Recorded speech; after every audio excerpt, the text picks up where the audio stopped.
I think because I've started this hangout now, it may be less likely to just keep dropping and snapping because it's being broadcast via OBS, which is a pain. I thought it would just work. It seems to work for everyone else, but for me, because I'm just literally broadcasting what's on my second screen, when that drops, you guys are continuing to talk in the call, which is great.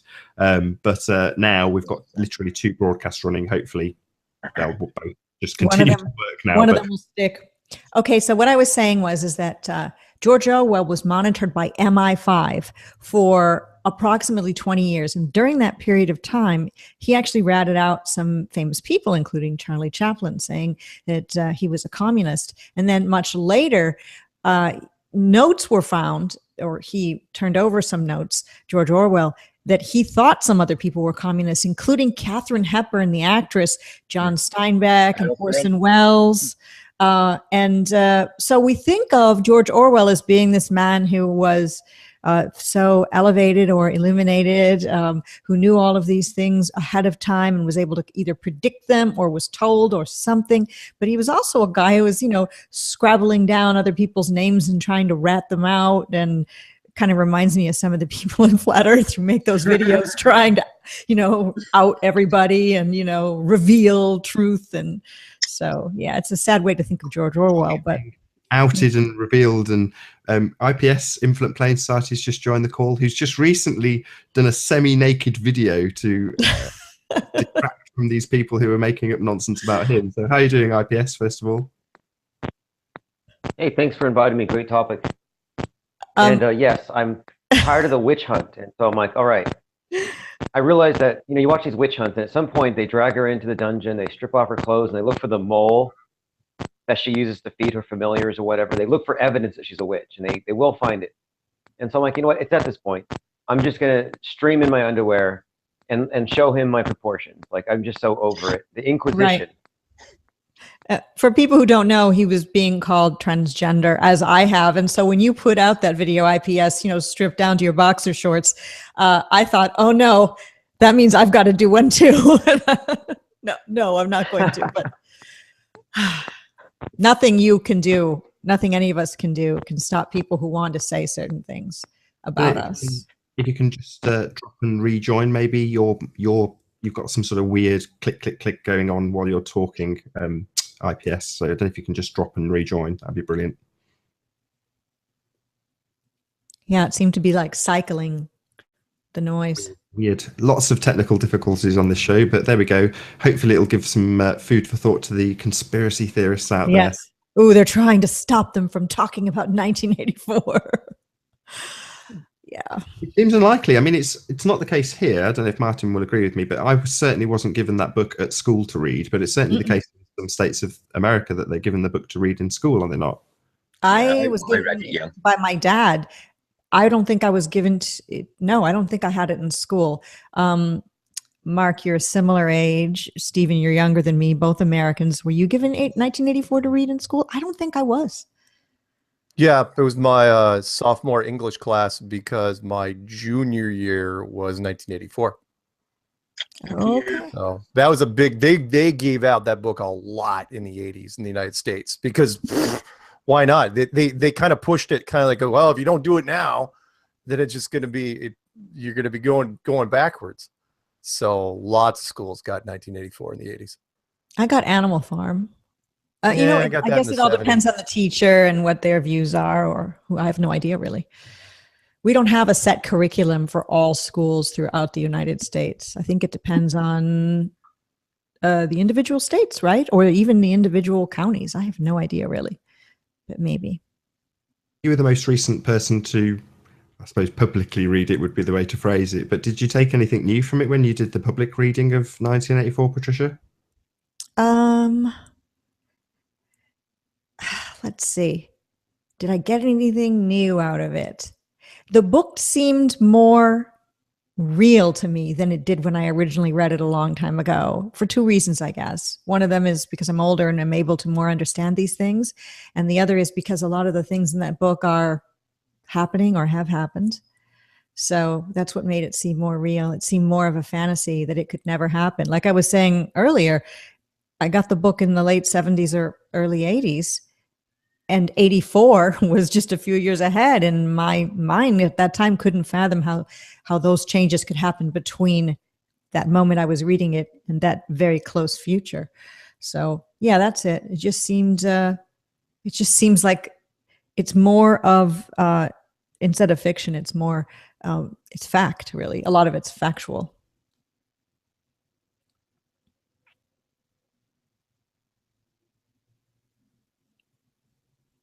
Sorry, I was on mute for a second. My apologies. Or, can we see if we can hear you now properly, IPS? If you can just check, see if we can actually hear you. Yeah, how does it sound, Nathan? Better. Damn good. Okay, yeah, this topic 1984 has a whole lot to do with flat Earth because we've also all experienced thought police and thought policing, which is like the main thing about the book that really resonated with me. And the second part really is the Ministry of News, how controlled the media is and how it keeps everybody locked in this false reality. So great topic. Double speak, that's a biggie. And well, as you said, thought police as well, but double speak is a biggie. I think that's a big with this story. But it mentions flat Earth towards the end in this book, and the mind control. You know, what are the stars but a light? We could reach them if they want to. You know, he basically spells it out in this book. You know, how they control our consciousness, we control your minds, we control the narrative of your reality. So, you know, and he basically paints it out, O'Brien, with bits of truth and bits of non-truths. It's down to the reader to find out which one. But I think the key to flat Earth is in there for sure. That is another thing, Martin. Good point that you brought up with what Nathan asked me when I originally read it and then reread it live here on YouTube, some differences that I saw. One of those was, the mentions of the stars. Those things went right over my head when I read it when I was young. Of course, all of our heads. Yeah, sorry about the echo, me rejoining again. We've got everyone back. It seems to be bouncing us all over the place. It's really weird. And yeah, Martin, your little chat message came up on the actual feed. Just so you know, it's not private when I'm broadcasting it. But there we go. I did Let's get see if Stephen Chess's microphone is working. Hello. Yes, it is. Brilliant. Oh, we can finally do a proper introduction 20 minutes into the show. How you doing? Right. Good. How about you, Nathan, and everybody? Yeah, I've completely lost track of where we were. Yeah, I mean, in terms of 1984's main influence, in terms of flat Earth influence, at least, it's got to be the bit where he's being tortured and he's talking about having a dual system, a dual mathematical system for measuring the stars and being able to put them at close or far away. Basically, that was the key point for a flat earther, I suppose, reading the book after discovering that the Earth is flat. Would you all agree? Yeah, man. Yeah. I'm trying to find the passage now. Another thing in the book, Martin, you mentioned doublethink. These days we have what's come out, what they call alternative facts. I mean, that's part of our, especially since Donald Trump took office, you hear that phrase bandied about a lot. It's pretty much the same thing. Are you looking at the great Martin? It actually seems to be a reoccurring theme in the book. There's a point where he's saying he doesn't know if gravity even works, or it's just like, how do they know things? It's all just sort of he works in the the Department of Truth, or the history department, so he's sort of just writing history himself, so he's kind of questioning everything. Yeah, in 2002 in London, an institute was set up called the Information Awareness Office, dealing with newspeak, dealing with a new form of dialogue, a new form of language for us. And it's basically, when you read into the back bit, which is like a back preface to the book, it actually focuses on the whole paragraphs of these are about newspeak and how important that aspect alone is, apart from the thought police and the, you can't say anything outside of the state and the complete control of your mind. But newspeak is a biggie in this as well. And the government buildings being pyramids, I thought was really, really interesting. Phnom Penh today, North Korea basically dolled up their giant pyramid in the center of their capital for no reason. So that just screams to me that North Korea are part of it, which they are. because otherwise Dennis Rodman wouldn't go over there doing chest bumps with it, would they? So, yeah, pyramids. The only one I think who's seen the pyramids in real life. I don't know about you, IPS. I know Mark Sargent's been. He's seen the pyramids in real life, but I don't know about anyone else here. I'd love to. Egypt. I've coasted Egypt. I've coasted all North Africa many times. I've been to Tunisia, so I've seen the ancient Carthaginian Empire, which is always never ever mentioned, even though it was as powerful and had all the same technology as Rome, and were rivals for Rome. But nothing in the history books. You won't get it about them. They were wiped out apparently by Rome in the end. So there's a big red flag for me there with Rome, if I'm honest. But yeah, no, I've seen it from the coast. But no, I'd love to see pyramids. Really good.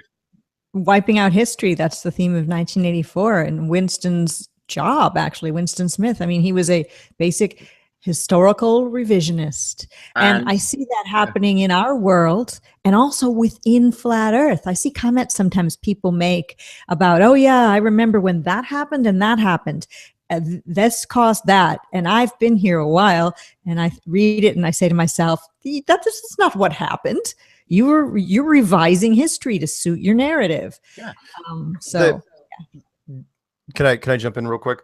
Of course, we've all heard the famous line, "History is written by the winners," and Napoleon's version, which is slightly more dark, where he says that history is just lies agreed upon, by men, which of course is true. But it's true. Once an institution gets a certain size, they are going to revise it. The perfect example would be the movie that came out, was nominated for an Academy Award just recently, Founder, with Michael Keaton, about the McDonald's story. You ask just about anybody on the street, anybody that knows anything, at least in this country, about McDonald's, they say, who founded it? It was Ray Kroc. And it wasn't Ray Kroc. Ray Kroc had nothing to do with it. It was the McDonald's brothers. It was literally those guys. But when Ray Kroc bought them out, he did everything in his power to kill their legacy, just run it into the ground. One of the famous aspects about that story, and I read it. They didn't even show it in the movie. They didn't do it justice. Was the contract when he finally bought them out entirely and says, "Look, I just want to own everything." They said, "Okay, fine. We're going to keep our original store down in California." And again, the competition. Men do not like sharing power. Ray Kroc, what he did was he built a McDonald's literally right across the street and ran them into the ground until they closed. That's what he did. And there was this poignant line from the movie which really stuck with me, where you could tell that the McDonald's brothers were really, really nice guys, and Ray Kroc was just a competitive, horrible asshole that would have changed history entirely to suit his benefit if he could. And the line was when they were saying, "Look, you go too far," and he took it even a step further. He goes, "Look, if I saw my competition drowning in a lake, I would walk up to them with a garden hose and jam it down their throat." And then there's this pause, right? And he goes, can you say you do the same? And that was when they finally realized that they were completely different people. And that's what we're talking about here. We're talking about there are men out there who would do anything for the legacy. Anything, not just a legacy for your country, but a legacy for the individual. And I've got other examples, but I'll save them for later in the conversation. Anyway, sorry, that was my little rant. It's hot, and I endorse this product and/or event. Nathan and everyone, what does everyone think today's version of the 2 minutes of hate that are in 1984 are? Now, in the book, the telescreen would be on, and it would be, that moment where you're supposed to rant against Goldstein, this character. Sports. No, I've seen it tonight. They had the anniversary of the Battle of Passchendaele in the First World War televised on BBC all night, and they had the last post played on the trumpet, and then they have the 3 minutes of silence, and they had it all over Britain at exactly the same time. So yeah, they do it. It's a skew, but the 60-second silence. So I was at my kids' gymboree. It's just like a kids group, and they had the Manchester attacks, I think it was. And suddenly we're all into a 60-second silence, a moment of deep contemplation where you think about the horrible things of this world. And yeah, you're not screaming at a telescreen, but it's the same thing. Interesting. What about in America? What would it be? 2 minutes hate. I mean, we have the same thing when events happen, like or supposedly happen, like the anniversary of the Boston bombing or Sandy Hook, when we are asked to pause and contemplate those who we've lost. But most of the time people are sad about it, but it is sort of the same thing when we're all called to focus upon something at the same time. But I like what Stephen said, sports. The one for America, for sure. Well, it's kind of like in the book, it says that the 2 minute hate is sort of a vague thing. It's really not against any particular person. So in that sports, it's just sort of one group versus the other, something that occupies people's time and makes them angry, Tribes. Wouldn't an expanded version of that be, because you know me, I love movie references, the Purge series? Oh, have you seen the new one? Oh, Haven't seen it. Yeah. Which new one? The one from last year? No, I got it up here. I haven't watched it. I've actually downloaded it. I was going to watch it sort of in my spare time and keep it secret. I think because there were, I'm sorry, were there 2 or 3? It's number 3. It is number 3. It's the final one. It's pretty apocalyptic too. It's called, I got it actually here. I haven't seen it. Yeah, I got it here. Oh, shit, I'll tell you now.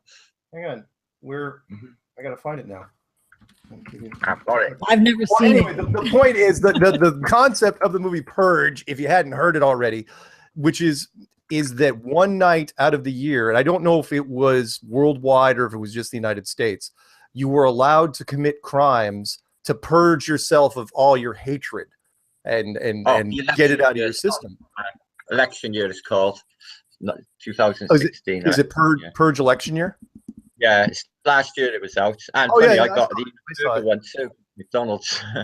I saw it. But it's actually an interesting concept, except it would never ever work for one very large reason, and that is the insurance companies would never endorse it in a million years, because the insurance companies would get hammered because of it. But the concept was very interesting. It's like you save up all this rage for one night, and either you hide or you fight, one of the two. And it's a fascinating look at where we could go, but yeah, never gonna happen. Sorry. I don't know though. I really don't know. Imagine 20 years down the road with, the zombieistic sort of mindset, with the computer game mentality. The youths in my area, they've dislocated from any human emotions. They don't do empathy and they don't care about life. When they're wheeling up the pavement and people have to jump for their dear lives. So I can see down the road they would go for something like that if the state insisted. You're absolutely right. You're no doubt. The youth are lost. One of the reasons this civilization has got to come to a conclusion one way or the other. But the corporations that are over them, let's put it this way, the lawyers run the world. The legal departments would never, ever, ever, ever, just because there's so many horrible loose ends that would cost a huge amount of money. It's that's the money. Part of the plot, though, isn't it? There's not, you're not going to be basically going to court at the end. You're not going to be, a murderer. No, not that part. That part, you're absolutely right. No, that part is solid. That part works. It's the property damage. Right. Who's responsible for? It's the fires. Forget about the murder. I mean, I'm not trying to diminish this. It's like, You could kill all the people you want. I'm not saying that murder is a good thing. Murder is good. Start killing. I'm not saying it's a good thing, but the property damage, once a fire starts, who does it link back to? Eventually, there's going to be huge insurance corporations just fighting over each other. It's like, hey, that city block burned down, but these guys over here started it, and they were part of this group. It'd be awful. It'd be worse than any healthcare. It'd be like a 20-car pileup trying to sort out who exactly started it and multiply that by infinity. Anyway, go watch The Purge. You get a chance. It's an interesting movie, very, very violent, but it does. The first one really says it all. I don't think they had to make number 2 and 3, but if you make a nickel in Hollywood, you're gonna get a sequel. So, what Martin was saying and what you were saying, I'm sorry, Nathan. About the youth of today are lost, and Martin was talking about that, and then I thought about Nathan's beautiful baby Eleanor, and I think about what we have for her, what kind of society we will have for her if it's like this now. But then again, my parents were saying that, as were my grandparents and probably their parents. But you think this is on very similar lines, which is to say that I couldn't remember where the line was drawn with thought police, because the kids seem to be, did they report to the thought police? The Oh, yeah. children reported their own parents for thought crime in 1984. Like in the film Equilibrium, when the boy reports on his father for not taking the medication that suppresses his emotions. Have you ever seen that film? It became out before Matrix. Excellent film. Equilibrium. That's how his mate that he keeps asking for razor blades ends up in the Ministry of Love with him, because his own daughter shopped him. Yeah, that's right. It And makes you. Sorry, I was just saying the Oh Nazis. no, you go ahead. No, I was just saying the Nazis did exactly the same. They spied on their own, and family would basically, if they weren't into the regime, would grass on their own relatives, and this was commonplace. So in these societies, this stuff happens. It's taking away family, really, and the bond. I mean, that's being destroyed in front of our very eyes, as we all can see. And that way, it makes it quite easy for children to grow up in a world in which the adults are seen as the enemy, and reporting on them, that doesn't matter. Flesh and blood doesn't matter, because in 1984, I mean, you weren't even really supposed to have sex. You weren't supposed to love. You weren't supposed to congregate together unless it was for the 2 minutes hate. You weren't supposed to have friends even. So there was these a days, section of society they're actually doing all that, wasn't there? the proles. So what was happening there is everyone only had their own subjective reality controlled, and there was all of them outside of that control. When he was watching that woman putting the washing on the line, and she was singing an old song, and he's like, I can remember that from way back in my consciousness. So it's there, but they blocked it. But they're outside of that, so it's there, but it's not tangible. It's just something they can't basically identify with because of the level of control. Really sinister, that book. Very frightening. And Room 101. Oh boy, oh boy. Oh yes, the scariest room in all of fiction, actually, Room 101. I was thinking about, when Winston's biggest fear was rats, and of course they put the cage on his face and he had to do what they said, or the rats would eat his face while he was alive. I was trying to think of what my biggest fear would be, what my Room 101 would be. I don't even want to think about it. I don't have an easy answer. No me. Plus, I wouldn't want to say it out loud anyway, because maybe there's a Room 101 somewhere. Exactly. Where they use your worst fears against you. My worst fears are beautiful classical music and flowers surrounding me and friends and love. That sounds awesome. And then you go. So if that's what someone wants to torture me with, please bring it on. Can I add something? Sorry, you go ahead. Well, about the movie Equilibrium that he mentioned a minute ago. Yeah, okay. In that movie, it was all about everyone had to be flatlined emotionally, equilibrium. And when you really get down to it, what they were doing with Sandy Hook wasn't just about gun control. It was about laying the case that negative emotions are something the state has a compelling interest in moderating, or we could have explosions like Adam Lanza. And I've heard this from many of the so-called Sandy Hook survivors, or the Sandy Hookers as I call them, going around saying, this is a psychiatric issue, unbalanced emotion. And that's what the movie was about. It was saying that our emotions as a species make us a weapon of mass destruction that needs to be regulated by big government. So it's totally 1984-ish, that movie. Mm. And big pharma medicating our emotions. I mean, I've never been on any medications except occasionally. I've had to have an antibiotic like most of us. But there are people, young people, who are on all sorts of mood-altering drugs. I don't mean for fun. I mean prescription drugs that they're given because their parents can't handle them, or because they're told it's because they don't have the right chemicals in their brain. But how did our society survive all of this time if there are people who don't have the right brain chemicals? Maybe there are a few, but the number of children that are on these sort of mood altering drugs, children and young adults, is legion. It's out of control crazy. And I think that, like IPS said, things like Sandy Hook are a way to get the public thinking that we do need to medicate people, young people especially, or else they'll strap themselves up with a bunch of firearms and go blow away a bunch of kids in the school. Pushing the agenda.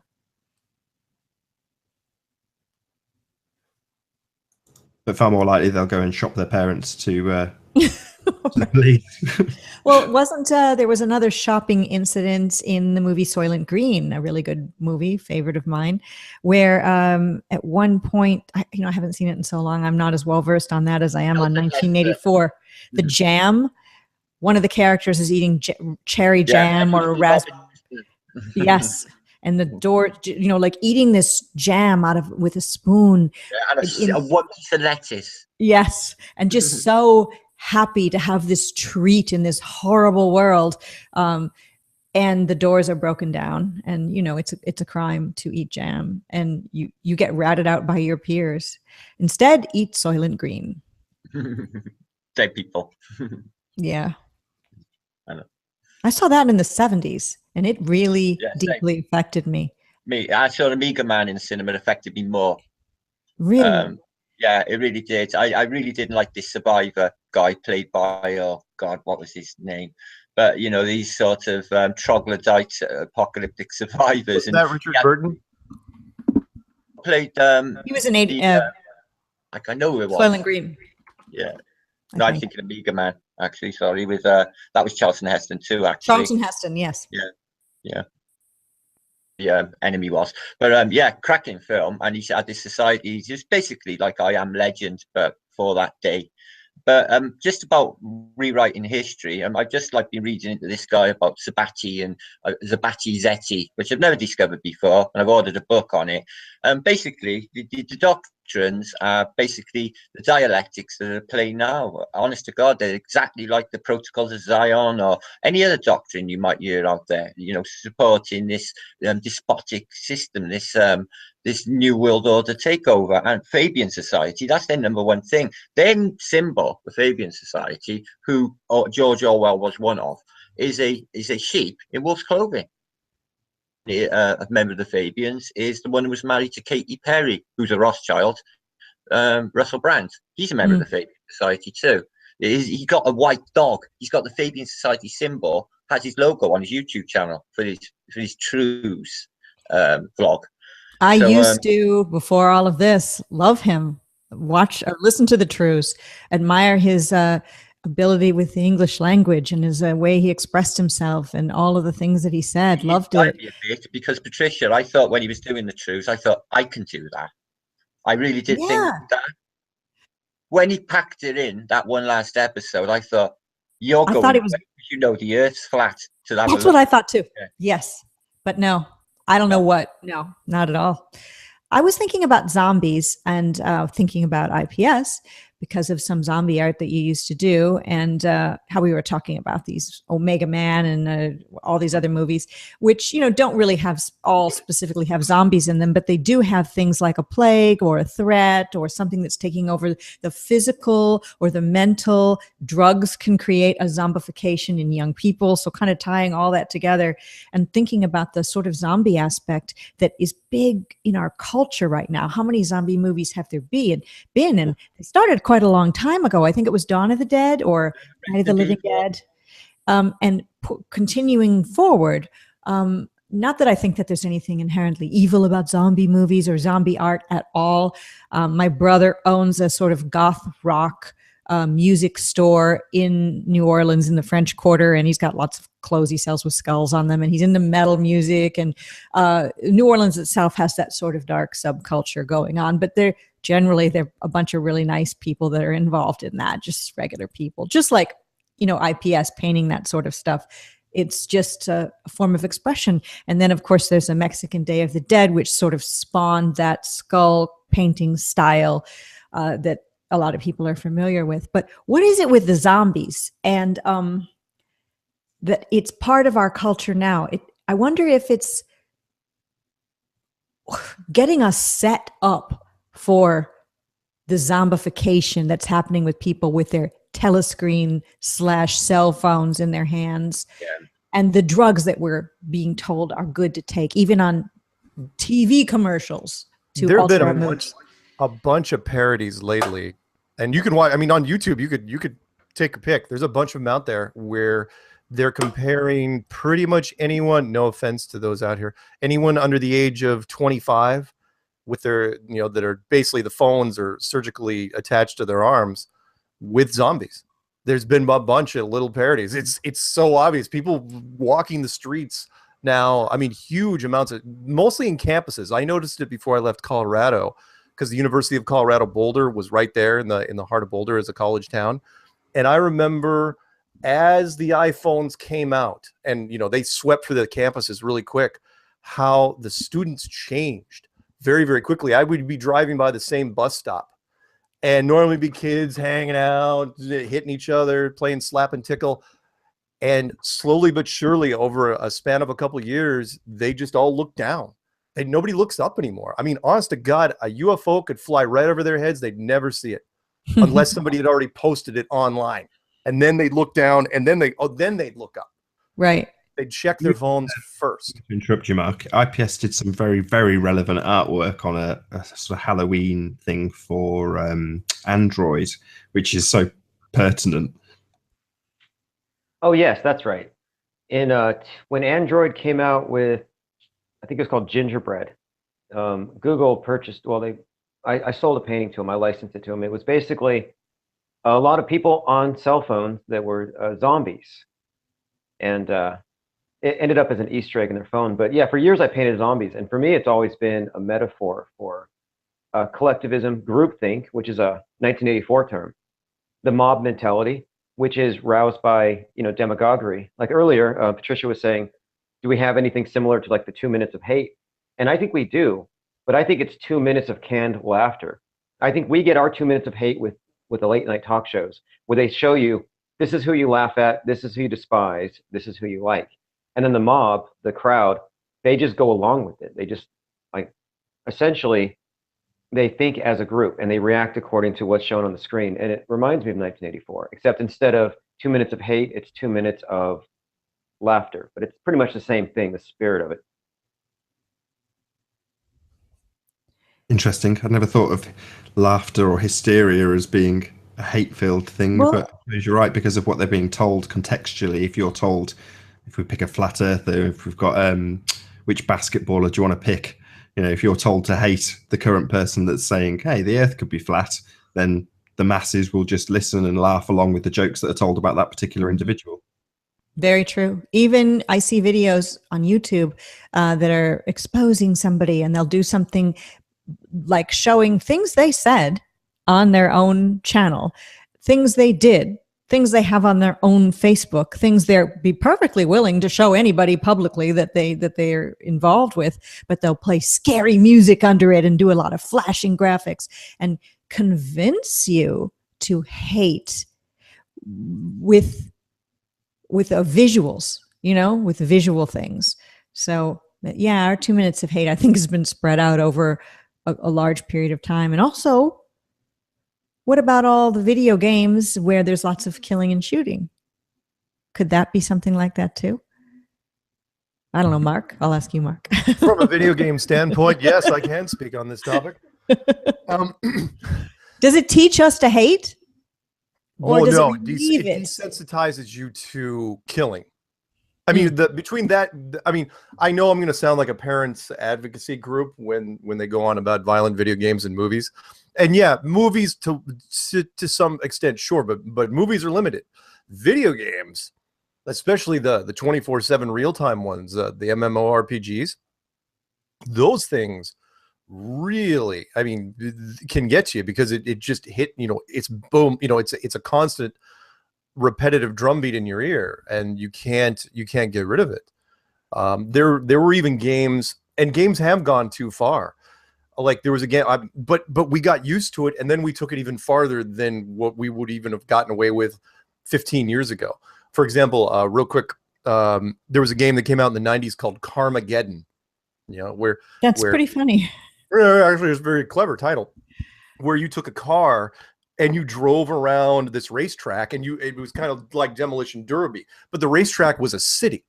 A full-blown city with pedestrians on the sidewalk. You get points for running over the pedestrians, and the cops would eventually chase you, and you get the most points if you turned on the cop car and got them to wreck.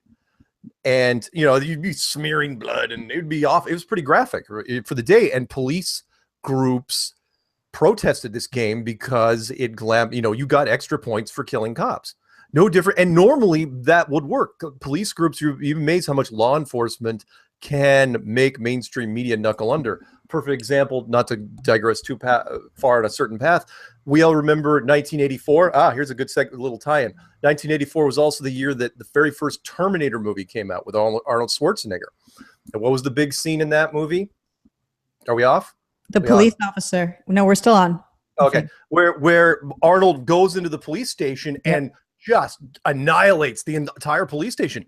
Law groups really took offense to that, because it showed like, look, just go to a police station. You want to go out in a blaze of glory, go after them. So much so that when he released the second movie, the second Terminator in early 1990 or 1992, it was completely off the table. All he did was wound police. He didn't kill any of them. Terminators didn't kill any of them, to where even showed in the graphic number of fatalities, 0.0. All he did was property damage. That's how much he knuckled under.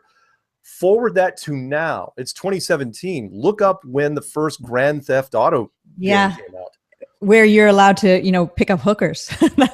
Okay. Oh, not just pick up hookers, but pick them up, beat them, throw them back on the sidewalk, take a shotgun to them, and you're getting points. You're getting good stuff for this. That game, and I had friends that were calling me up going, dude, did you get the latest GTA? I'm going, no, man, I can't. I cannot. You know me. I try to be a good guy whenever I can. I go, look, I have a hero complex. There's no way I can endorse a game that allows just random, wanton, unabashed killing of people. I mean, stuff that you would get the chair for in any state that allowed the chair. And this is something they're marketing to kids. This is a game that you couldn't even get away with 20 years ago, and now you can. And does it promote? Do we see a lot more killings in the street? No, because kids are addicted to their phones. They're too lazy to go out and actually get guns and go killing. Well, no, it's true. The whole Columbine thing, and I do believe Columbine was a real thing. Columbine was when's the last time we saw a Columbine thing? Not for a while. Sandy Hook? Nah, not buying it. Not for a second. Anyway, so yes, it does desensitize people. I don't know. Like you said, it kind of desensitized people to the concept of killing, but you're not going to go out and kill people like you kill people in GTA or Call of Duty. You know, when you're playing competitively, it's more like a sport. You know what I mean? You're absolutely right. Let me add one more caveat to that. You're absolutely right. It doesn't encourage you, but God help us if we ever ran into, I'm not kidding you. I mean, there's been several little recent movies that have touched on this. If we ever run into a martial law situation, anybody under the age of 25, I am giving huge distance to. I am not, it's like, hey, buddy, you know, with other people, you'd be like, so what's going, you relate to it. There's going to be a layer of kids that if they had access, in fact, let me put it this way. Because you guys, I'll end on this. As you guys know, I'm a survivalist at heart, always have been, to the point where I still am. I'm giving out my free survival guide to anybody that wants it. It's called Empty Shelves. And I remember some of the people I gave it to, because I kept encouraging people, like, look, print it out, print out the manual. And I go, some of the people wrote back, and I said, so did you get some food and water and light sources and stuff? He goes, no, man, I just went to step 4. I go, what was step 4? He goes, get guns. I was going, why? He goes, well, because then I can just steal the rest. It's like, oh God. Yeah. No, that is not the message. But everyone that said that to me was under 30. And like, that's awesome. That's so great. So yeah. But in your prepper manual, you would talk about how that if you are on any prescription drugs, you should wean yourself off them before any sort of big event. Oh yeah, that too.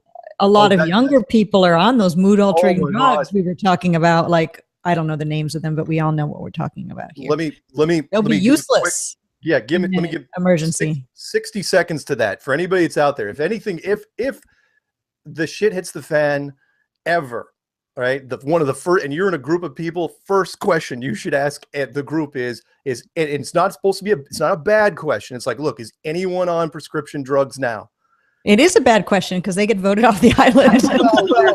Because I would tell them. I wrote this in the manual. I said, because if you start cutting your dosage as fast as you can and drag it out as long as you can, because a lot of the prescription drugs we're giving people now are more powerful than street drugs. There was oh crap, there was a girl that I knew. You got Prozac, lithium, Ritalin. You've got There we go. Yeah. Prozac, or is it Xanax? I think it was Xanax she was on, which is super powerful. So she was on Xanax, and I was reading up on the takedown from Xanax. A lot of people don't know that when you're on some of these, you can't go cold turkey. You cannot go turkey. Like shock. The what? Your body could go into shock. Oh yeah. You can have a psychotic break.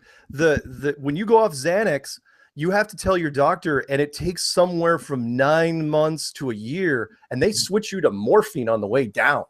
I'm going, holy crap. What? And so look at what happens if you try to go cold turkey. You don't. You freaking lose it. So yeah, we put ourselves, this is the end of my little rant. We put ourselves in a very precarious position in case something bad happens on multiple levels. Because the kid's on prescription drugs or even stealing prescription drugs. Big rule number 1 in your pamphlet: don't tell anyone you're a prepper. So the bigger boys. Well, that's true. No, I mean that. Yeah. Well, you have to tell people because you're trying to help people to be prepared. I'm trying to help people. I can't just say do this. Like, look, from experience. At the same time, no. What you don't want to tell them. This is me trying to be funny. What you don't tell them is that you're a Mormon. That's what you don't want to tell them. Because Mormons automatically are preppers. I mean, way more than even the average prepper. They've got a huge stockpile. Literally, Utah will be the last place to go. So the key is be a prepper, but tell everybody you're a Jehovah's Witness. There you go. And nobody will come around. Try to No, you don't tell them you tell them you're Catholic. Tell them you're Episcopalian. I don't care. Don't tell them you're Jehovah's Witness. Well, if you don't, people want to stay away from Jehovah's Witness because you do. But that's what I meant. They got a house full of food. Anyway, sorry, we're off on the whole zombie thing. This is your fault. Not true. I used to be a Jehovah's Witness. They'd rely on the organization to save them if something happens. Oh, okay, good. And I'm not trying to insult any Jehovah's Witness people because I know, Stephen, you're a former Jehovah's Witness and a couple other people in Flat Earth. It's a cult. Wait, Stephen. But did you grow up? And I'm not putting you on the spot here. But did you grow up in a staunch Mormon family? Jehovah's Witness. There's a difference. Are they that different? There's a big difference. So Jehovah's Witnesses don't prep. I don't think, like, do Mormons prep along? Are you storing food right now? Should we write down your address right now? They don't live with me, so I don't think they're prepping. But I did when I was being a little bit more paranoid about the system falling down and that kind of stuff. Mm-hmm. I used to have a whole lot more prepping stuff prior to September 23rd, 2015. And then when that event or non-event occurred, I ended up moving anyway, but out of the country. Remember that, Mark? September 23rd, 2015. That was, I think it was 2015 or 2016 when all the stuff about martial law was, I remember you and I talked about it a lot. I didn't think it was that serious though. It was like all over the internet. I don't think anybody in the real world was talking about it, but it was one of those things. Jade Helm and all that. Jade Helm, exactly. Oh yeah, but no, by then I was so heavy into Flat Earth that I didn't even. Right. I honestly was like. Whatever. It's good to be prepared, not for a zombie apocalypse, but for flood, fire, power outages. Yeah, the whole reason I wrote the prepper guide literally was because of Katrina. Right. Because the whole Katrina thing happened. And I wasn't even there. I was in Colorado, but Katrina pissed me off because the whole city had to leave and the people that came back didn't prep. It's like, you were put through hell, man. Why didn't you just put some water over there, some batteries, a couple flashlights, something? Nope. I have absolutely everything. I mean, alternative power. I mean, all the power went down. I could run my entire house using a leisure battery and a series of solar panels. I got all alternative farmer. Equipment. I got everything I would need if I needed to get out of Dodge when I believed that thermonuclear weapons were real. I basically stockpiled. And it's also all stowed away for a rainy day. But if I did need to get out of Dodge, I could basically survive and know where to go for quite a long period. Nice. I really. Let's hope it doesn't come to that. No, let's pray it don't come to that. I really Exactly. don't think so. They'll have no one to work for them and earn their money. So I can't see them get rid of their slave population, can you? That's what you're so right, Martin. That's the thing. After these doomsday dates come and go, and a couple times I was a bit worried and maybe even scared, especially September 23rd, 2015. I got caught up in the mania, and this was not a religious specific thing. What about it was 2012? I thought that would be exactly what it was, a spiritual awakening. I was not afraid of 2012. I didn't think it was what the doomsayers were saying it was. And it turned out to be probably the beginning of where we are today. Exactly. But whenever I see these doomsday prophecies come now, I just say that's not going to, this plane is going to be here. Now we're going to go through our ups and downs, potentially wars and such, but we're not going to blow a hole in the ozone layer or, destroy the planet. We're not going to. That doesn't mean go ahead and, pollute and throw your trash on the ground and not care about people and don't conserve and don't be responsible, don't grow your own food. That doesn't mean that.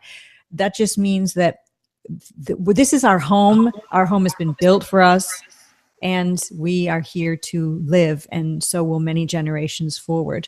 So it's actually a very safe feeling. Those doomsday prophecies don't do anything to me anymore. I feel like in some way, Flat Earth and this whole truth seeking has made us less paranoid than people think and more feeling somewhat bulletproof.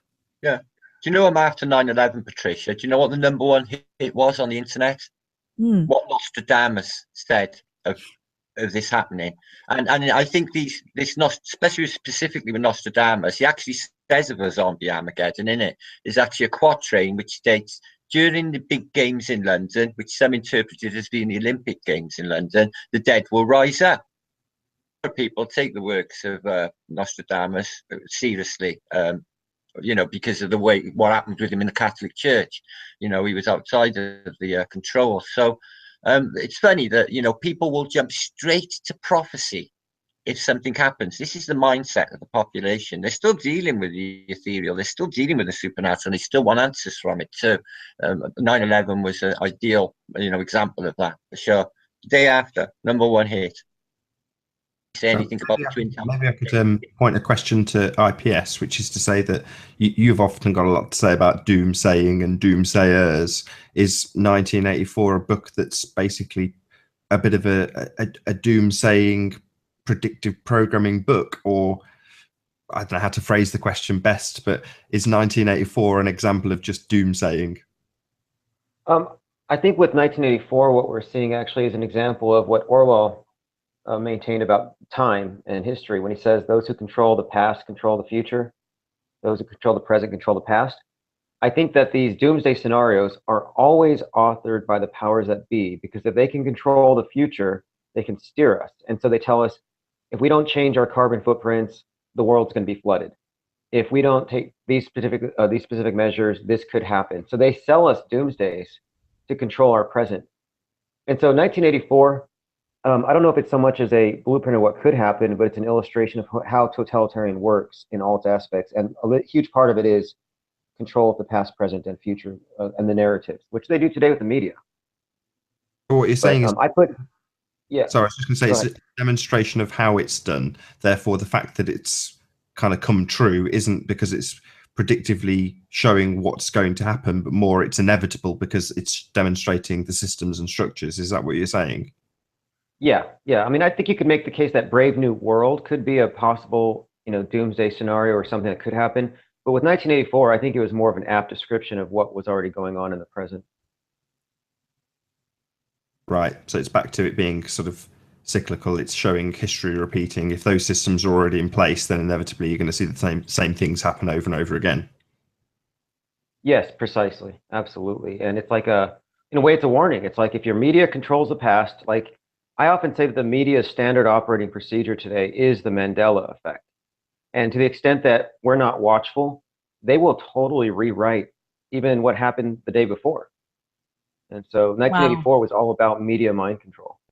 Sure, he had the memory hole, didn't he? I'm sure at one stage he had a piece of information which absolutely contradicted the current narrative, and he was in, turmoil over whether or not to keep this piece of paper. He sort of shuffled it under a whole load of other pieces of paper before realizing the disaster that would befall him if should he keep that piece of paper. So it just went straight in the memory hole with everything else. In other words, the system's so ingrained in him that he's self-policing. He doesn't need a guy standing over him. And I think the same is true today when people point the finger at certain people in the media and say they know about whatever, Sandy Hook, 9/11, flat earth, doesn't matter. The assumption is that there's a guy standing over them that's told them the secret, and then there's a conspiracy. Whereas in reality, it's more like the character in the story, which is the self-policing takes place. And that ties in well with people's cognitive dissonance. In other words, they're going to be in a position where they can't necessarily quantify what they're seeing, and they know that they should be self-policing the information anyway. So we see this a lot in Flat Earth with people, holding views that are absolutely contradictory to the reality of their circumstance, but that's what they've been told. So therefore it's accurate, and therefore they will self-police and say, no, I must hold this viewpoint. It's what the accepted narrative is, therefore it's correct. Whether I choose to believe it or not, I'm not going to question it. So that sort of element of self-policing is abundant in the system that we find ourselves in, and that was very much evident when it came to the memory hole. So much of our history's gone down the memory hole. Even when a movie comes out and it's actually a remake of a movie, most of the younger people don't even know it's a remake. You hear someone talking about something and they think it's the original, or they don't even think about original or remake or anything. A lot of the good things, not just a piece of paper that says who really shot Kennedy going down the memory hole. It's a lot of beautiful, wonderful things have gone down the memory hole. And just been replaced by whatever it is that they want us to believe now. I mean, think about global warming and global cooling, and then what we know about both of those things being completely bonkers. So at the same time, though, some things can't be changed. It's rare, but I have seen it happen. For example, the Jim Jones massacre from the late 70s, where, if you guys know French Guiana, Jim Jones, it's where the whole saying comes. You guys have probably heard it, drinking the Kool-Aid. Yeah, drinking the Kool-Aid. Once that saying, because it's catchy, and people used it, you can use it in all sorts of different situations, business and sports and personal things. It's drinking the Kool-Aid. We all know more or less what it means. The problem is the only group that really got hurt was Kool-Aid, right? Because mothers, for a long time, it hurt. I mean, it cost them a lot of money. So what they tried to do was they tried to change it. They tried to push it back and spin the story through PR companies that it was one of their rivals, Flavor Aid. And for a while there, I watched it happen when they were trying to change the internet, because they knew that once it got on the internet and certain things, when people looked it up, especially once Wiki came out, that was it. So they were trying to push it off on Flavor and say, no, it wasn't Kool-Aid, it was Flavor Aid. And then Flavor Aid came back and said, no. You start doing this, and it's gonna start getting legal before it's over. So now, in the end, when you look it up in Wiki, now it's both. Yeah, now it's a combination of both of them. They were probably both used, which would never happen in real life. Let's say you need to go to Costco to buy a lot of drink that you've been actually giving your followers. He was giving his followers this drink, let's call it, for a very long time, but without the cyanide in it. Right. You don't go buy both.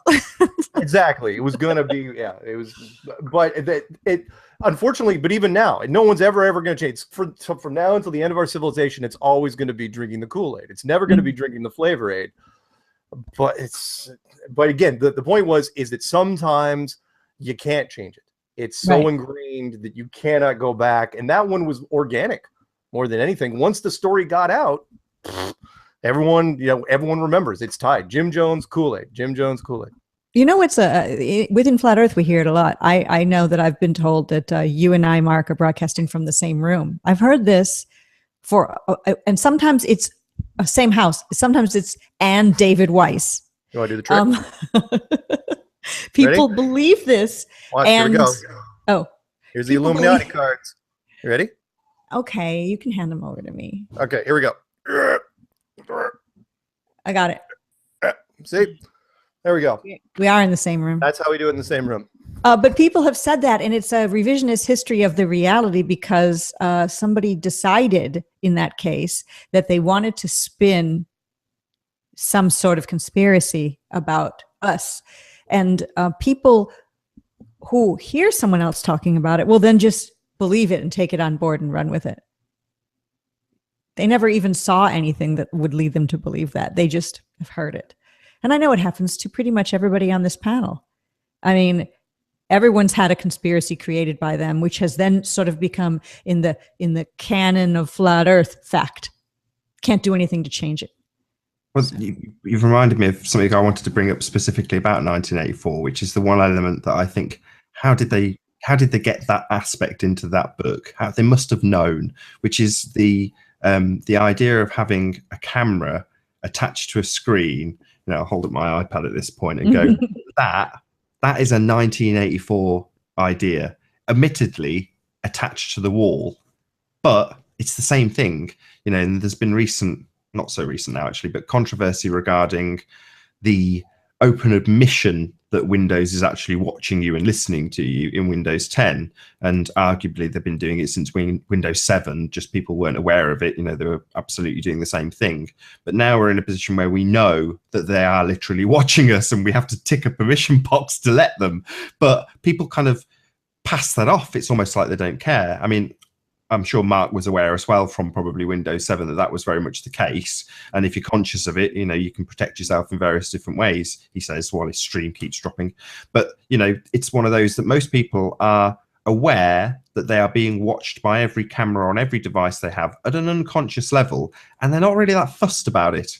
You know, if it was the case that, you know, I like to use this example, but to catch a predator, you know, it was in the days, I think it was the late 90s, where people were under the impression that you didn't have any instant messages stored. They were gone in an instant as soon as you press the X. And of course, there's a load of perverts that get hauled up in court because they're storing the instant messages that are incriminating. Now, that's back in the 90s. These days, you've literally got a camera in your room.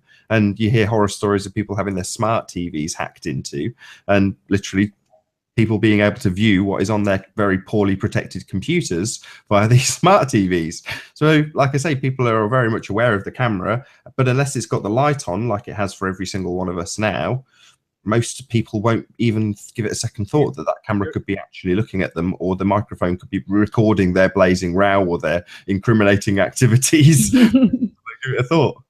You're absolutely right. It is denial, and unless the light's on, and I've noticed it sometimes. There are certain apps that, for whatever reason, I'm not doing anything on the camera, and that light comes on. I immediately look at it. It's like, okay, what happened here?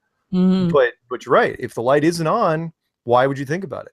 Why, you know, until it you know, what's the old saying? Until it happens, it hasn't happened, and then it becomes a lot more serious. Yeah, people knew for a second.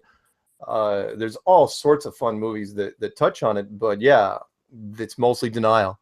That end, well, they wouldn't really record everything, would they? It's like, well, I mean, everything that once hard drives got so cheap and so large, we recorded. I mean, it'd be dumb not to. If you think I'm kidding, go to Skype sometime and pull up somebody that you've known for a long time and just start scrolling up in your conversation.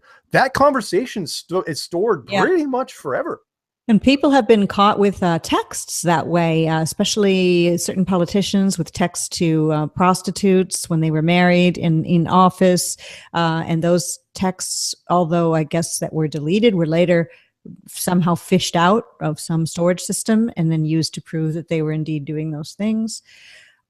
Something else has been happening as of today's date, July 31st, 2017, is the rumor about Mark Zuckerberg shutting down all Facebook groups.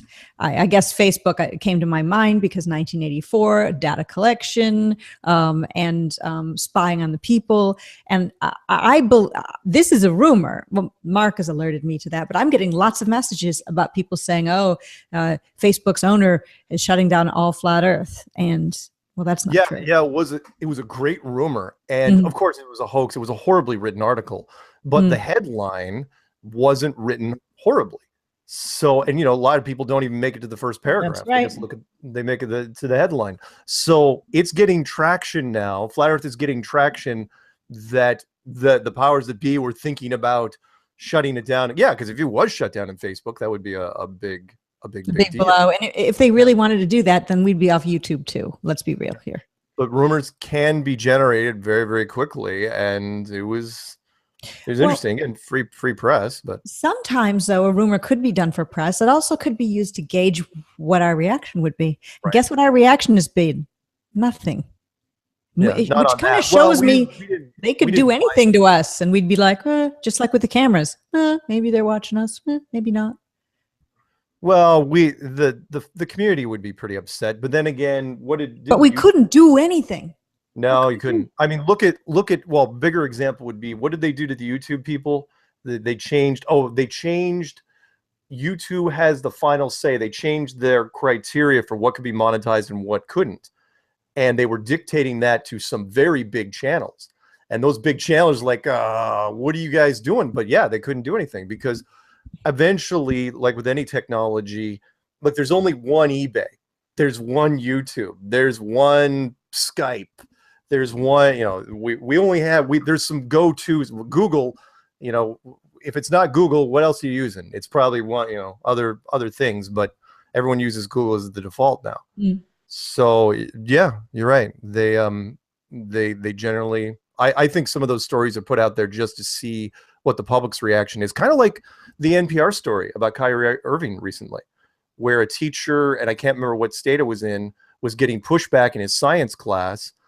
And the reason was so that he was trying to teach science and the kids were going, no. Kyrie Irving said it was flat. So who are you? He's a sports superstar. He makes millions of dollars. He's successful and popular and all this. Who are you? And the teacher freaks out and writes a thing about it. NPR picks up on it. Next thing you know, it's in Rolling Stone and the Washington Post and ESPN and all these other things. So and was that done to gauge the public's reaction? Yeah, probably. Because it started out as NPR, but I don't know if it was that great a story. It was very, very small. It wasn't very, very in depth, but the media did latch onto it. And yeah, it was some sensationalism in it. But there's always stories coming out about, don't accept this person on Facebook because if you do, they're going to be able to spy on you. Well, like, can anybody spy on you anyway if they're your Facebook friend? I mean, even I have most everything set to public on my Facebook because I'm using it as a way to do flat Earth. It's not a secret by any means, but Mark's not even on Facebook. So does that make Mark more secure from any sort of 1984 like observation? I don't think so, because you're a public figure. And the agency told me I couldn't have a Facebook anymore. Right, that's right. Yeah. When I went into here real quick. So here's a quick little story from this morning, for example, past 24 hours.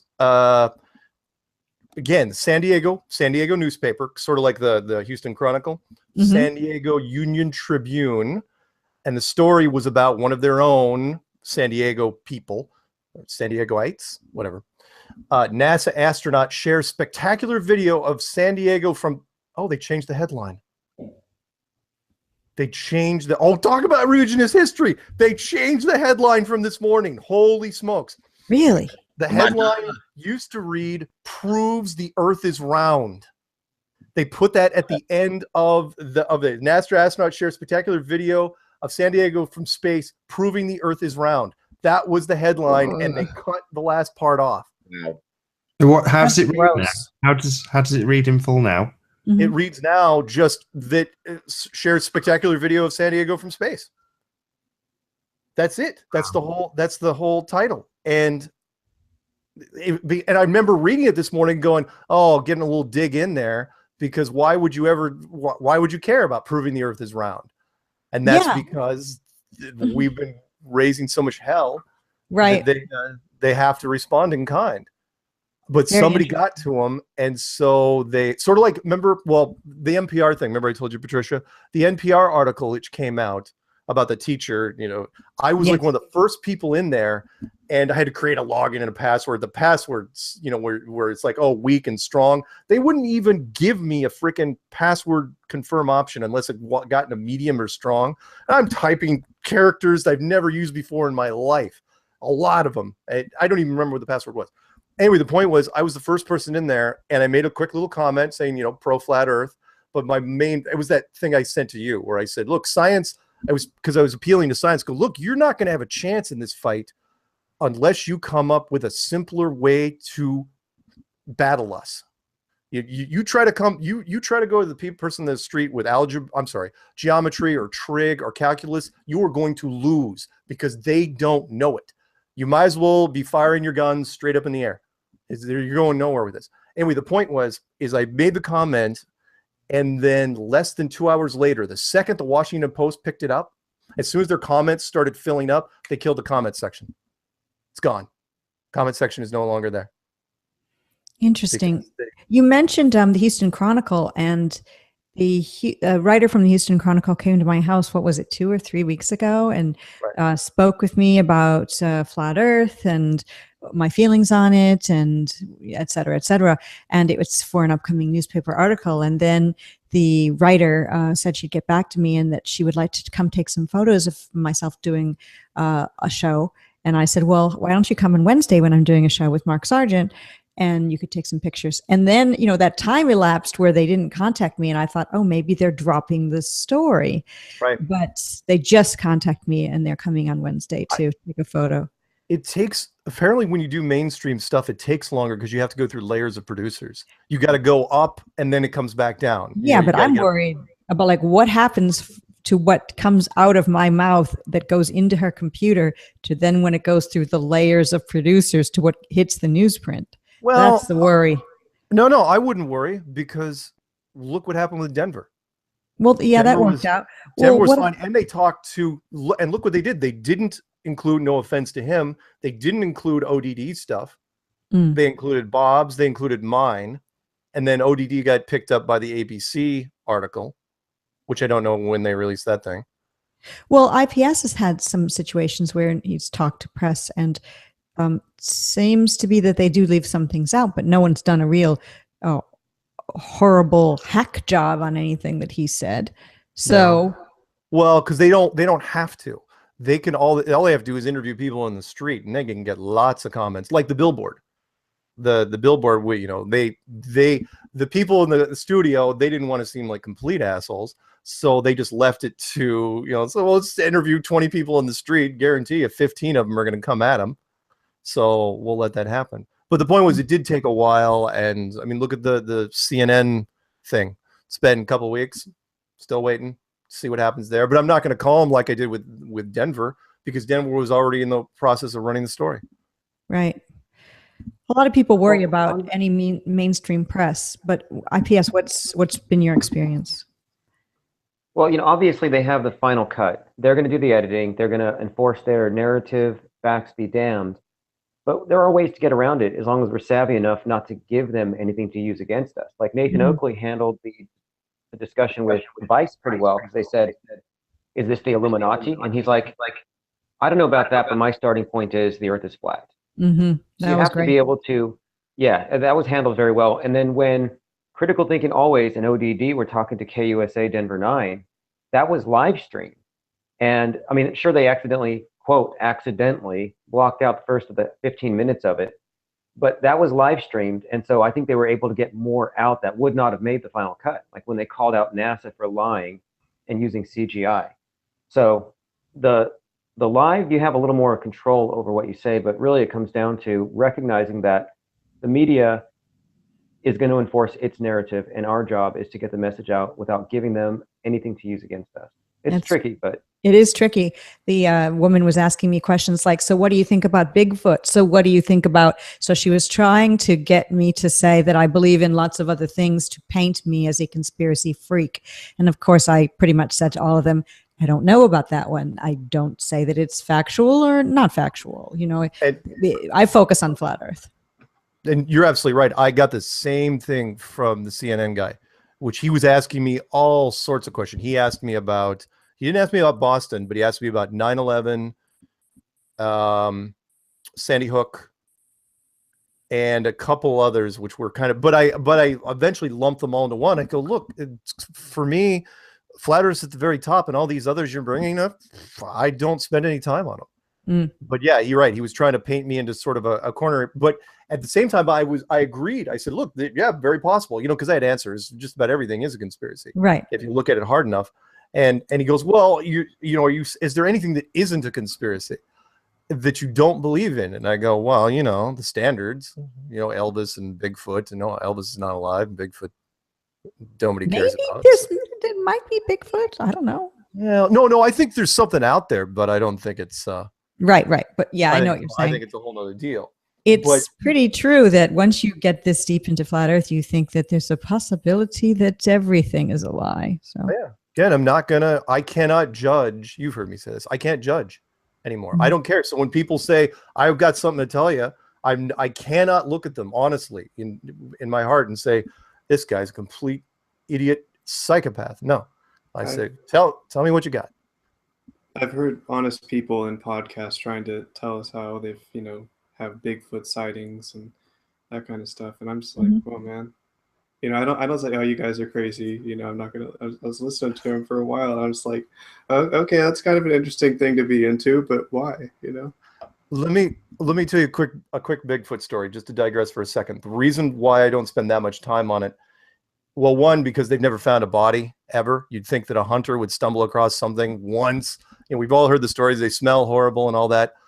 And I know on the flip side, people say, well, yeah, but they found the billy ape finally just a couple of years ago in South America. It's a chimp that's actually 6 feet tall, but it's super smart and it stays away from people to no end. So who knows? Maybe they die in the trees. But there was this interesting story. The reason why I don't spend that much time on it is this interesting story about a rancher who was, near this forest area, his property. He was on horseback, saw one, literally couldn't have been more than 20, 30 yards, said he had him point blank with a rifle, point blank, right there. Rancher was not drunk, says he fired, and the thing just vanished. At that point, I'm going, okay, maybe we're talking about something that's completely out of our league here. It's like, okay, at that point, I just stopped. I didn't read any more Bigfoot stories because, okay. Well, the thought that somebody would just kill right there is bad. What, are you kidding? Know how famous you would be? No, I'm not saying I would do it. Hey, all God's children, I'm not judging. But if the rancher's there, and who knows, maybe he thought it was a bear, maybe he thought it was a really ugly bear. I don't know but he said, look, I fired it. And he goes, there's no way I could have missed. Not from horseback, not right there. And said just disappeared. Well, Rusted Soul in the chat says she's got a friend who's into Bigfoot, and it's pretty interesting. And they haven't found a body because they could be fourth dimensional beings. Yeah, that kind right of what there. you were saying. Once you get into the whole fourth dimensional, like Bigfoots are just evolved hippies that can beam in and out at will. And they smell like really, really bad patchouli. It's like, okay, then I'm done with Bigfoot. That's it. I'm moving on to other things. I'll stick with Loch Ness monsters at that point.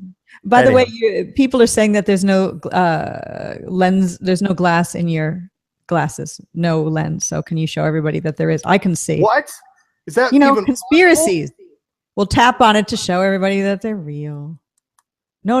The lens, the glass part, the clear part. The clear part. That's CGI. No. They're saying that they are. If you could put your finger through the lens, there's no glass there. They're not real glasses. He's a good actor. He's a good actor. So he's acting the CGI. Yeah. Okay, so they're real glasses. What? There are no lenses. There are no lenses. There are no lenses. Oh my gosh. The conspiracy is true. The question is, who was the first one to notice? I never noticed this entire time. Have they always had no glass in them? They have always not had any glass in them. You know what I thought was funny about it was when I first saw you have glasses, I said, they look nice. But I thought, how does he get no glare? Because every one of my glasses, it's a lot of glare that comes off from when I wear them. And that's why I wear contact lenses sometimes. No, I'm glad. I kudos to whoever finally said something, because I've been doing this for a while now. I wore these glasses more or less as a prop, and I did them. It was my own little method, which was Bill Nye looks smarter because he does a bow tie and a jacket. Right. And you don't want to do a jacket or a bow tie. So I don't want to do a jacket or a bow tie. So I am out Bill Nye. Question is, do I look smarter because of these glasses? Do I look more credible? Because Lensgate. Lensgate. There you go. Does it make you look smarter? I don't know. I think it looks good. If you ever have to wear glasses, put lenses in those. Well, thank you. But you know what I'm getting at. The point, and no, you guys can tie this to when I was doing my rants on Bill Nye, which was Bill Nye drove me nuts because he just kept getting pulled onto television because he looked like a credible nerd. That was it. So like, all right, see what I can do. So what do you think is going to happen? Because it's been revealed that you're going to be, some video will be made. Mark Sargent wears fake rims. I don't know if that's much of a story. Yeah. That he showed himself. Headlines in that one, I'm afraid. What? No headline grabbing, with that. I mean, no, what's funny was, if you believe in synchronicity, that the movie, I know you guys are going to cringe when I say this, the remake of Ghostbusters, when what's his face, who plays Thor, he was their office assistant. He actually wore frames. Well, I was watching the movie just a couple weeks ago. He was wearing frames without glasses, and he did this. He was like wiping his eyes like this. and she goes, why are you wearing frames without glasses? He goes, I don't know. It was just easier. Yeah. What? Look, you've got learning disability. Yeah, it's really funny, that film. I've seen it. I was going, holy smokes. But I was like, all right. That is pretty funny. If you guys think I should keep the glasses, let me know. Seriously. I don't really care either way because they're not prescription. I like it. I think it's funny. It's just like me wearing a scarf in my hair. It's just an accessory, But the question is, would people know if I met them in person? Because if you guys have been watching now for a couple of months, I've been doing this. Yeah, I wear glasses. There's no glare on them, Mac. I no thought glare. You as well, but I just went with it. I didn't think it was an issue. I thought everyone would see that it was a prop, or you're in disguise because you're Max.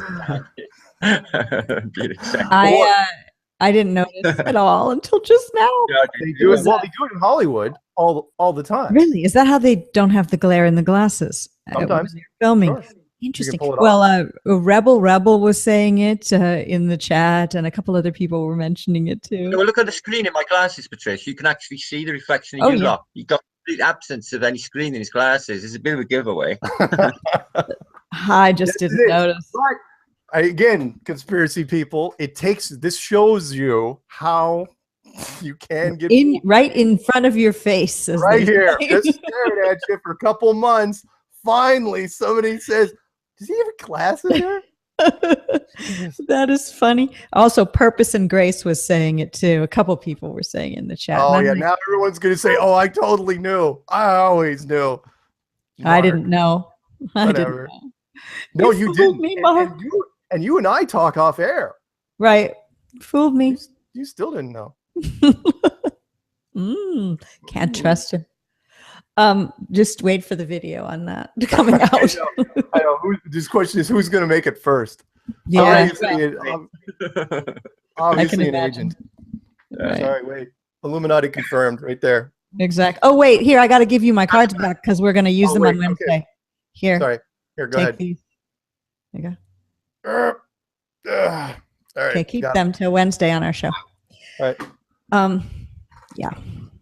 Sorry. Anyway, go ahead, guys. What are we talking about, Nathan? 1984? 1984. What? We digressed too far. I know. We've gone too far. Let me here. No, I can segue in. Here's another little bit of revisionist history for you. And brainwashing at the same time. Patricia knows this story. Others of you probably don't. And that was an American toy company called Hasbro. Made ever since, well, for years and years and years, made the G.I. Joe toy. Very famous. And then they figured out how to, again, accidentally, I think at first was they made the commercials for the G.I. Joe toys interlaced with their show. And then they ran back-to-back hours of the show. And what they figured out was kids that were under the age of 13 didn't know when the commercial ended and the show began, and vice versa. And so they were engaged. And what they were doing was just basic CIA programming, which was, if the target's engaged, you know, not just casually watching, if they're literally watching the show, you're giving them a 2-hour commercial. And they knew this. It was causing real problems because the parents would go to the stores and the parents be like, you know, kids were like, can I put this in the basket? No. Can I put this in the basket? No. And then, can I put this G.I. Joe thing in the basket? No. And then the kids would go, no, I'm putting the freaking G.I. Joe thing in the basket. You can go to hell. And the parents were losing it. Their kids were going insane. And so, you know, and parents talk, it's like, wait, what toy was it? And so eventually Congress had to step in and they had to pass a law. And again, this shows you revisionist history. I remember when the law was passed, it was part of the it was like the G.I. Joe clause, or the G.I. Joe Act, because it was all based off of what Hasbro did. Well, the lawyers got involved eventually and have almost, you can look at it now and it's barely mentioned. They have scrubbed the internet. It is gone from the internet. All the mentions of G.I. Joe, every YouTube video, every little article about it, you know, and this was in the early 90s. All the archives are gone. It is now just a little byline in part of the Children's Media Act of, I think it was 1993 when they finally revised it. But this is something that, sorry to interrupt. This is something that IPS mentioned earlier, and this is where I found my karma with the Mandela effect. And this is precisely thanks to IPS saying, well, it's standard practice, you know, them changing things, altering things, them pulling things out, as opposed to the kind of conspiracy spin that people put on the Mandela effect.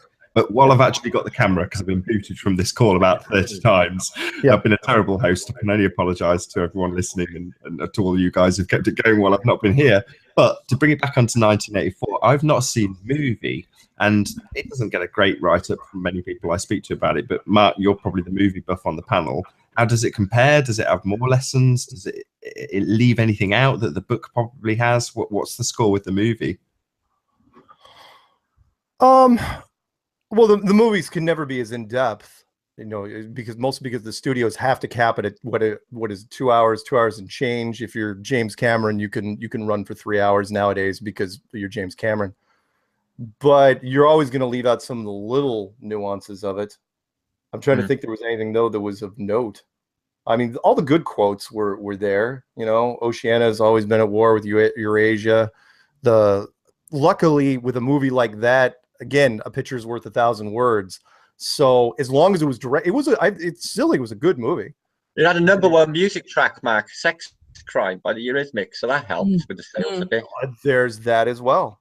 And they did in the movie, they had the way that they would salute each other. They would cross their forearms to make an X, and the Ingsoc salute in the book was like a clenched fist, sort of Black Panther style, a little bit. There was you know, always a little bit different. I don't know why they changed it. Because you said sorry.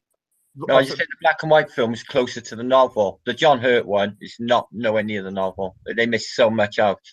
But the black and white one, a little bit more, I find. They call each other comrade in the book, and they call each other brother and sister, kind of a little more culty in the movie. A bunch of other little things like that. So, yeah, he was a very earthy guy, wasn't he? He was down with the working class. I noticed in all his novels, you know, he's thinking from the working class sort of mindset.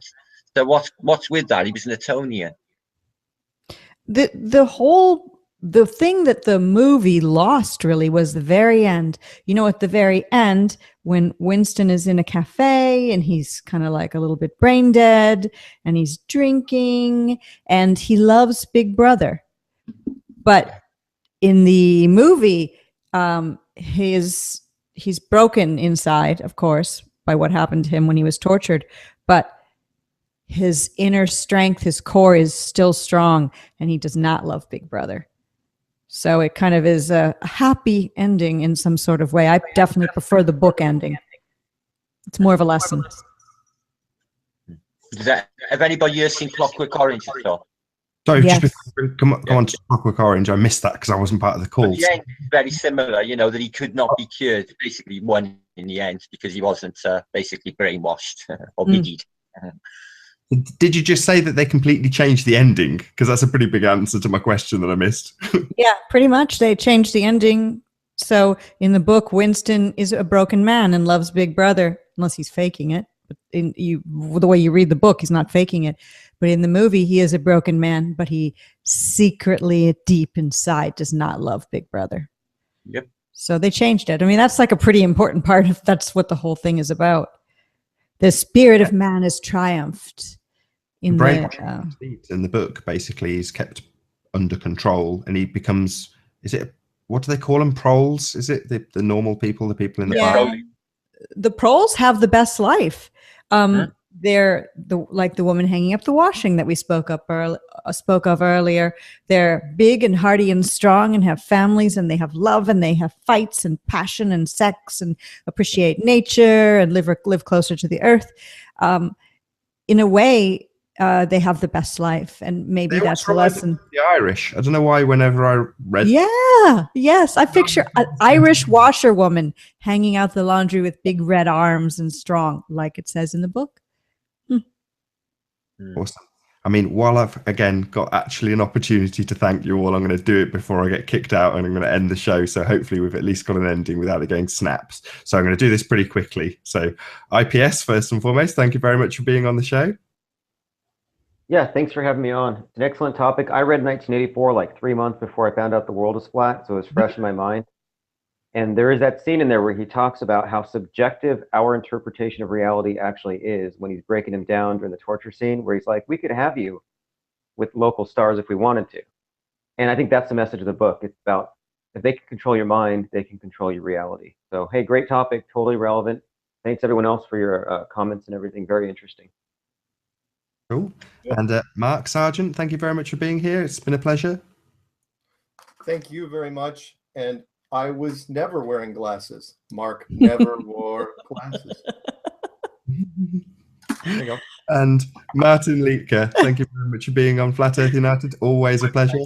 Thanks, Nathan. My pleasure. Well, lovely topic. Absolutely love this topic. And I've read it 4 times, twice as a flat earther, and listened to it once. I do think it's really relevant as a framework for what's happening now. I think it's gone beyond that book. You know, if I go to the shops, I'm on camera 10 times just to go to the shops. You know, they're on lampposts. I got facial recognition on my traffic lights. It's far beyond that book. So, yeah, brilliant topic. Thanks for inviting me. Thanks, guys. Nice seeing you, Martin. And you, Patricia. I think we lost Nathan. Yep, we did. All right. Well, Next. I will. You gonna close the show? No, I will. I'll be the host for a moment. Stephen Chess, thank you very much for being on Flat Earth British. Thank you, Nathan's host of the show. And yeah, it's a good topic. Every time I read the book, it resonates more with me. Like you were saying, you know, the further we progress in time, the more it resonates. All right, wonderful.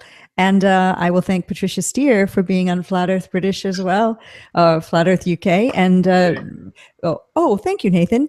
Remember, everyone, in the book it says ignorance is strength. It is not. It is a weakness. And in the book it says war is peace, and it is not. It is a horror. And much love to all. And now, if I could push the button and turn the show off, I would, but I can't because I am not actually Nathan Oakley. He's going to come back. He'll be back in a couple of minutes. He's back. Real Thanks. Nathan Oakley, not the Mandela effect version, which was me. I heard it was the Mandela effect. Oh, yeah, that's true. Oh, I have Bro Sanchez on tomorrow, by the way. I'll do a little self-promotion. 3 p.m. Pacific, 11 p.m. GMT, 6 p.m. Eastern. Bro Sanchez. So Look forward to it. be cool. Oh, and I'm back. I will get it in. So thank you very much, Patricia, for keeping it in there while I was gone. Bye, everyone. Bye. God bless all. Goodbye, live chat. Thoroughly enjoyed it. Thanks, Nathan. I will say one last big, massive thank you and goodbye to Stephen Chess. So thank you very much, Stephen, for being here. It has been a pleasure. Yeah, thank you very much, man. Good talking. And last of all, to all of you who have stuck with us through the terrible OBS feed, hopefully you will watch on the actual Google Plus feed, as it seems to have been a lot better. It had a lot more of an audience as well, 100+ people watching. So in the meantime, make sure to like, share, and subscribe. I've been Nathan Oakley. I will see you all in the next video.